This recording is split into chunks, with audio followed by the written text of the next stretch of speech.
بسم الله الرحمن الرحيم. الحمد لله رب العالمين والصلاة والسلام على سيد المرسلين وخاتم النبيين محمد وآله وأصحابه أجمعين. أما بعد فأعوذ بالله من الشيطان الرجيم.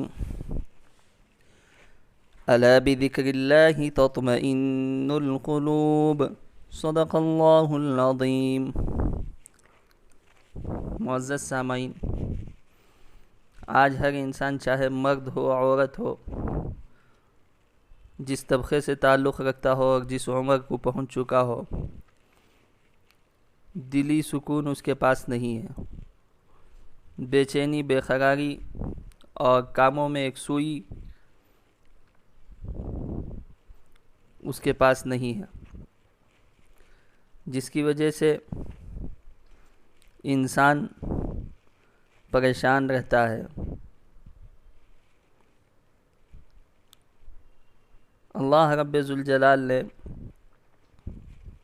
اس کا حل بھی قرآن شریف کی روشنی میں اور جناب محمد رسول اللہ صلی اللہ علیہ وسلم نے احادیث طیبہ میں اس کا حل بیان فرمایا ہے. اللہ رب ذوالجلال نے قرآن مجید میں ارشاد فرمایا، الا بذکر اللہ تطمئن القلوب، یعنی دولت، حکومت، منصب، جاگیر یا فرمائشی نشانات کا دیکھ لینا کوئی چیز انسان کو حقیقی سکون و اطمینان سے بہراور نہیں کر سکتی. یعنی ان چیزوں میں سکون نہیں ہے.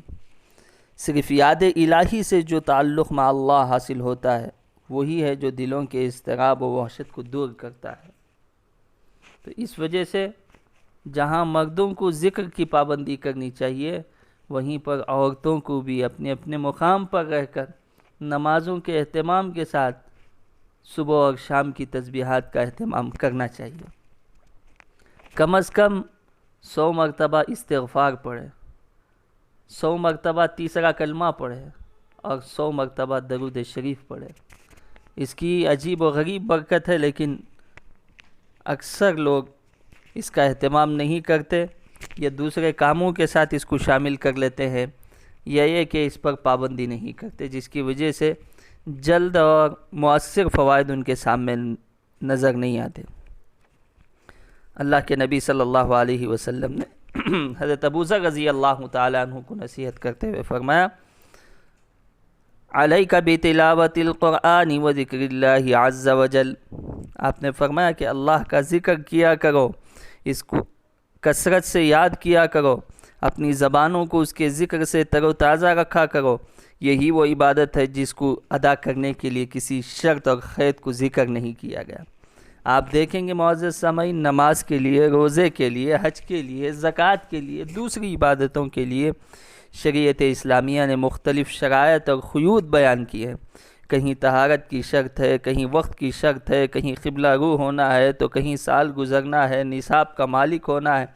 لیکن اللہ کا ذکر جو ہے اس کے لیے کوئی شرط نہیں ہے، نہ وقت کی، نہ قیام کی، نہ بیٹھنے کی، نہ دن کی، نہ رات کی، بلکہ ہر جگہ اور ہر وقت، ہر حالت میں اللہ کا ذکر کیا جا سکتا ہے. اسی وجہ سے اللہ رب ذوالجلال نے قرآن مجید میں ارشاد فرمایا، یا ایھا الذین آمنوا اذکروا اللہ ذکرا کثیرا وسبحوہ بکرۃ واصیلا. ایمان والو، اللہ کی یاد کرو، بہت کرو، اور صبح و شام اس کی پاکی بولتے رہو. اللہ رب العزت کے احسانات سے انسان ہر آن انگنت فائدے اٹھاتا ہے، جس کا تقاضا ہے کہ ہر قدم پر اس کو یاد کیا جاتا رہے، اٹھتے بیٹھتے چلتے پھرتے اس کا ذکر زبان پر جاری رہے. چنانچہ اللہ رب العزت نے قرآن مجید میں ایک جگہ جو عقل والے ہیں، دانش والے ہیں، ان کا تذکرہ کرتے ہوئے فرمایا، الذين يذكرون الله قياما وقعودا وعلى جنوبهم ويتفكرون في خلق السماوات والارض. اللہ کے ذکر کی کثرت انسان کو خالق و مالک کا مخرب بنا دیتی ہے. جو شخص اس کا عادی ہو جائے وہ ہر طرح کی مصروفیت کے دوران بلا کسی تکلف کے ذکر لسانی، زبانی ذکر اور دل کے ذکر میں مشغول رہتا ہے. اور اللہ کا ذکر اس کے کاموں میں کوئی رکاوٹ نہیں ڈالتا بلکہ خیر و برکت کا ذریعہ بن جاتا ہے، قلبی سکون کے حصول میں معین و مددگار ثابت ہو جاتا ہے۔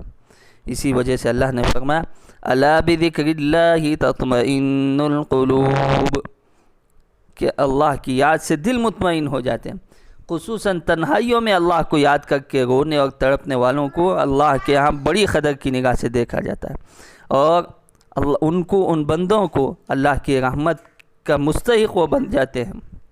چنانچہ اللہ کے نبی صلی اللہ علیہ وسلم نے فرمایا کل قیامت کے دن کوئی سایہ نہیں ہوگا سوائے عرش الہی کے سائے کے، اس کے نیچے اللہ ایسے شخص کو جگہ دیں گے رجل ذکر اللہ خالیا ففاضت عیناہ، عرش الہی کا سایہ اس شخص کو نصیب ہوگا جو تنہائیوں میں اللہ کا ذکر کرے، اس کی آنکھوں سے آنسو جاری ہو جائے، اللہ کے خوف سے عشق الہی میں بے خودی کی وجہ سے آنکھوں سے آنسوؤں کا سیل رواں بہنے لگے۔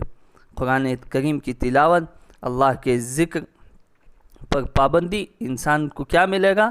آپ نے فرمایا فَإِنَّهُ ذِكْرٌ لَكَ فِي السَّمَاءِ وَنُورٌ لَكَ فِي الْأَرْضِ، زمین میں تمہارے لیے نورانی چیز ہے، آسمان میں فرشتوں میں تمہارا تذکرہ ہوگا۔